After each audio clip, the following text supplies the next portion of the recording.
टीकमगढ़ जिले में लॉकडाउन के चलते जहां लोगों को 17 मई से कुछ राहत मिलने वाली थी, ऐसे में देर रात इंदौर से आई दो सगी बहनों के कोरोना पॉजिटिव आने के बाद प्रशासन हरकत में आया। स्वास्थ्य विभाग को जांच रिपोर्ट मिलते ही देर रात ही दोनों बहनों को आइसोलेशन में शिफ्ट किया गया, जबकि उनके माता पिता एवं भाई को घर पर ही क्वारंटाइन किया गया।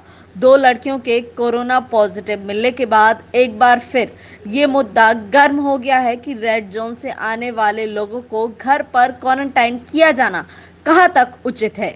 घर पर क्वारंटाइन करने पर घर के अन्य सदस्यों सहित मोहल्ले में कोरोना फैलने का अंदेशा बढ़ जाता है। प्रशासन द्वारा जानकारी दी गई कि यह दोनों बहनें 12 मई को इंदौर, जो कि रेड जोन से है, अपने निजी वाहन से आई थीं। साथ ही एक अन्य छात्रा भी इनके साथ आई थी, जिसके परिवार को आज क्वारंटाइन किया गया। Tikamgarh civil surgeon doctor Amit Chaudhary ने बताया कि देर रात दो सगी बहनों के कोरोना पॉजिटिव रिपोर्ट आई है और एक छात्रा की नेगेटिव रिपोर्ट पाई गई है, लेकिन सुरक्षा को ध्यान में रखते हुए दोनों परिवारों को घर पर ही क्वारंटाइन किया गया। साथ ही में जिस वाहन से वह तीनों छात्राएं आई थी, उसके ड्राइवर और उसके परिवार को क्वारंटाइन किया गया।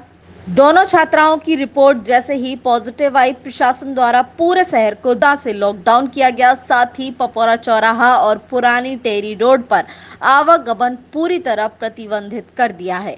वहीं प्रशासन ने लोगों से अपील की है कि अपने घरों पर रहें और सभी लोग शासन की गाइडलाइन का पालन करें।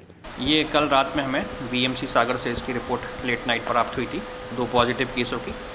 ये शहरी क्षेत्र टीकमगढ़ में दो पॉजिटिव केस पाए गए हैं, जिनकी ट्रैवल हिस्ट्री एक ही परिवार के दो बहनें हैं, और इनकी जो हमने ट्रैवल हिस्ट्री बाकी जो रिकॉर्ड कॉन्टैक्ट ट्रेसिंग की है, उसके हिसाब से ये इंदौर से 12 तारीख को वहाँ से अपनी पर्सनल प्राइवेट व्हीकल से पास के थ्रू यहाँ टीकमगढ़ आए थे, जिनकी 13 तारीख को इनको जाँच कराने को उसी दिन उनको होम क्वारंटाइन जैसा कि गाइडलाइन प्रोटोकॉल है, सिम्टम नहीं थे। एक बहन को थोड़ा सा हल्का सर्दी जुकाम था, उसी दिन 13 तारीख को उनकी सैम्पलिंग की थी और कल 15 तारीख को उनकी रिपोर्ट कल ही प्राप्त हुई है। नहीं, ऐसा कुछ नहीं है। होम क्वारंटाइन की गाइडलाइन ही है। इवन अब तो सिम्टोमेटिक जो पॉजिटिव केस भी हैं, उनके लिए भी घर पे होम क्वारंटाइन का ही गाइडलाइन है राष्ट्रीय स्तर से। अगर कोई सिम्टम होता है बिल्कुल जांच कराएंगे उनकी, कुछ ऐसा लगता है, संदिग्ध लगते हैं तो बिल्कुल जांच कराएंगे। अगर नहीं हो रहा है तो सभी से मेरा ये निवेदन है और फिर से हम सभी से ये एडवाइस करते हैं कि जितने भी लोग बाहर से रेड जोन से या किसी भी अन्य से आ रहे हैं, अगर कोई सिम्टम्स नहीं है तो कृपया करके यहाँ वहाँ ना घूमें, अपने घरों में ही रहें। अनावश्यक तनाव का या भय का वातावरण क्रिएट आसपास पड़ोसियों में होता है।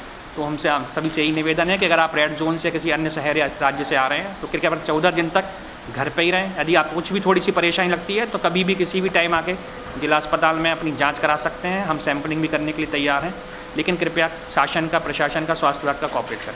जैसे हम लोग इस चीज़ की एडवोकेसी कर रहे थे, अगर आप लोग को याद हो तो हम लोगों ने अपने जो हमारा जो कॉलेज है, बीएड कॉलेज, उसको भी हम लोगों ने क्वारंटाइन फैसिलिटी के लिए स्पेस दी थी। हमने कहा था कि आप हमारी पूरी बिल्डिंग लीजिए, उसको क्वारंटाइन फैसिलिटी बना दीजिए। होम क्वारंटाइन करने में सबसे बड़ी दिक्कत ये आ रही है, ना चाहते हुए भी। कोरोना वायरस कोई ऐसा वायरस तो है नहीं जो आपको पता चल जाए, पहले से आपको पता हो, ज़रूरी हो कि आपको सिम्टम्स हो तभी आपको पता चलेगा कि आपको कोरोना हो गया।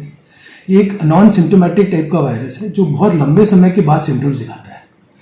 पेरेंट्स, बहुत ऑब्वियस सी बात है कि हर कोई अब इतना लगाव अपने परिवार से है हम लोगों को कि हम लोग चाहते हैं कि हमारा परिवार घर के अंदर है, लेकिन इसके कारण सबसे बड़ा थ्रेट उस घर में रहने वाले परिवारजनों को और फिर उनके टच में आने वाले दूध वाले, उनके टच में आने वाले सफाई कर्मचारी, उनके टच में आने वाले जो सब्जी जो देने जा रहे हैं उनके घरों घरों तक, उन लोगों के ऊपर भी ये इफेक्ट बनता जा रहा है।